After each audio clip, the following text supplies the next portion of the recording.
સગીર બાળાને લલચાવી ફોસલાવી કાયદેસરના વાલીપણામાંથી ભગાડી જનાર વોન્ટેડ આરોપીને ઝડપી પાડતી નાસ્તા ફરતા સ્કોડ મહુવા ડિવિઝન. જિલ્લા પોલીસ અધિક્ષક ડોક્ટર હર્ષદ પટેલ સાહેબની સૂચના અને માર્ગદર્શન મુજબ મહુવા ડિવિઝનના મદદનીશ પોલીસ અધિક્ષક શ્રી અંશુલ જૈન સાહેબ દ્વારા નાસ્તા ફરતા સ્કોડની રચના કરી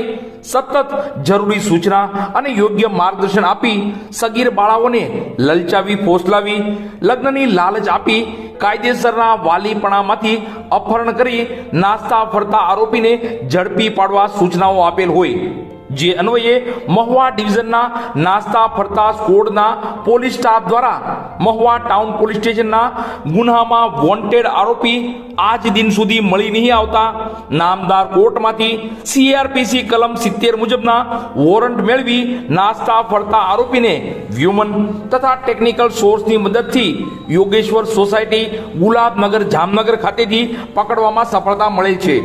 તથા ભોગ બનનારને મુક્ત કરાવેલ છે. પકડાયેલા આરોપીની વાત કરીએ તો નરેશ ભોળાભાઈ શિયાળ, ઉંમર વર્ષ 21, અભ્યાસ 8 પાસ, ધંધો મજૂરી, રહે હાલ પ્લોટ નંબર 262 બી યોગેશ્વર સોસાયટી ગુલાબનગર જામનગર, મૂળ રહે ભવાનીનગર ખારો મહુવા. કામગીરી કરનાર પોલીસ સ્ટાફની વાત કરીએ તો પોલીસ ઇન્સ્પેક્ટર RA વાઢેર તથા assistant sub inspector PR Sarvaiya તથા JR આહિર તથા પોલીસ કોન્સ્ટેબલ હરપાલસિંહ સરવિયા જોડાયા હતા.